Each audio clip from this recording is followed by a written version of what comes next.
मैं मांग करता हूं कि राजस्थान के बेरोजगार युवाओं के हक की रक्षा करे सदन। ये आपसे मांग करता हूं, गरीब मजदूर और जो किराएदार है उसके हक की रक्षा करे सदन। बड़े लोग विदेशों से एक बीमारी लेकर के यहाँ आ गई और जान पर आ पड़ी गरीब और मेहनत कश मिडिल क्लास लोगों के ऊपर। तरह तरह की बात होती है, आदेश जारी होते हैं। डिजास्टर मैनेजमेंट के तहत केंद्र सरकार ने एक आदेश जारी किया। हमारे माननीय प्रधानमंत्री जी ने कहा कि गरीब लोग, जो मजदूर लोग हैं, जो फैक्ट्री में काम करते हैं, उनको लॉकडाउन के वक्त का पूरा वेतन फैक्ट्री के मालिक देंगे। लेकिन एक भी गरीब को, हिंदुस्तान को, अगर सच्चाई आप जानना चाहते हैं तो आपने बोला, और स्टेट गवर्नमेंट ने भी, मैं कोई पक्ष नहीं लूंगा, अगर गलती स्टेट गवर्नमेंट की होगी तो निश्चित रूप से छाती ठोक के विरोध भी करके मैं बोलूंगा कि यह चीज गलत है। हिंदुस्तान की सभी स्टेट गवर्नमेंट ने आदेश जारी कर दिया, डायरेक्शन जारी कर दिए कि हां सबको लॉकडाउन के वक्त का वेतन दिया जाएगा, लेकिन एक को भी नहीं मिला, एक भी आदमी को। इसलिए मैं मांग करता हूं इस सदन के अंदर कि आप कोई बिल लेके आए और आप बिल्कुल इस चीज के लिए स्ट्रिक्टली उसको जारी करवाएं। केवल बोलने से सस्ती लोकप्रियता हासिल करके पीछा नहीं छूटेगा। आप उस गरीब को उसका हक दिलाएं, उसको जो उसकी नौकरी छूट गई, निकाला जा रहा है, उसका वेतन नहीं मिल रहा है, उसको दिलाएं। स्कूल लगी नहीं एक दिन भी, मैंने कभी नहीं सुना कि ऐसा हो सकता है एक दिन बच्चा स्कूल में नहीं गया, कोई टीचर ने उसको पढ़ाया नहीं है। गरीब मजदूर है, महंगी महंगी फीस है, उसके घर पे रोज कॉल आ रहे हैं और आप ऑनलाइन क्लास चालू कर दी तो उसको बेइज्जत किया जाता है। उस गरीब मजदूर के बच्चे को, फलाना लड़के आपकी फीस जमा नहीं हुई है, आपके पेरेंट्स को बोलिए फीस जमा कराएं। मैं कहना चाहता हूं इस सदन के अंदर एक भी व्यक्ति ने इस बात पर चर्चा नहीं की अब भाई इस गरीब की स्कूल की फीस कैसे माफ होगी।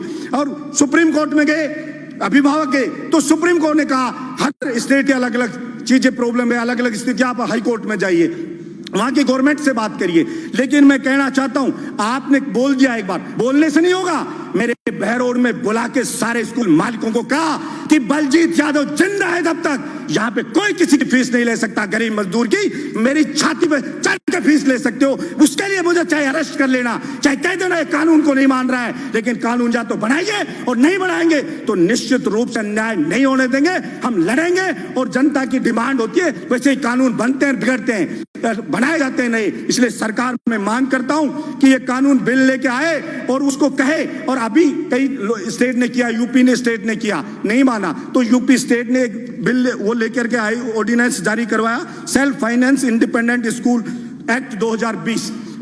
क्योंकि स्कूल मालिक को अगर आप कुछ नहीं कहोगे तो वो रुकेगा नहीं, केवल आपके भाषण से, कहने से नहीं रुकेगा। आपको कोई भी ऑर्डिनेंस लेकर के आइए, जारी करिए, कोई एक्ट बनाइए तो आप कह सकते हो। ये कतई भी व्यवहारिक नहीं है कि एक दिन भी कोई स्कूल बच्चा गया नहीं और उससे फीस ली जाएगी। मकान किराया, सभापति महोदय, गरीब का, किसान का बेटा यहाँ कोचिंग करता, तैयारी करता है, वो बेचारा कॉलेज यूनिवर्सिटी में पढ़ता है, किराए पे मकान लेके रहता है। आपने लॉकडाउन कर दिया, वो अपने घर पे अटक गया, उसका सामान पड़ा है यहाँ पे मकान मालिक के पास। मकान मालिक कह रहा है कि मुझे किराया चाहिए लॉकडाउन के वक्त का भी। वो कैसे किराया दे? वो किसान, उस बेचारे के कमाई बंद, फसल उसकी उजड़ गई, मजदूर की फैक्ट्री में नौकरी छूट गई, सब कुछ बर्बाद हो गया उसका। और फिर उससे कह रहा बिजली का बिल आ रहा है, वो बिजली का बिल माफ करना चाहिए उसका। और वो मकान किराया, आप अगर कोई वास्तव में नीडी है, वास्तव में कोई गरीब है, मकान मालिक कि उसके सब कुछ उसी पर चलता है, तो सरकार सर्वे करवाए और केंद्र सरकार और स्टेट गवर्नमेंट मिलकर के वो मकान किराया दे। कोई बहुत ज्यादा किराया नहीं है। आप सैनिटाइजर छिड़का रहे हो, सब बातें करें, सैनिटाइजर छिड़को, कुछ नहीं होना। सैनिटाइजर पानी छिड़केंगे, खा जाएंगे लोग बाग।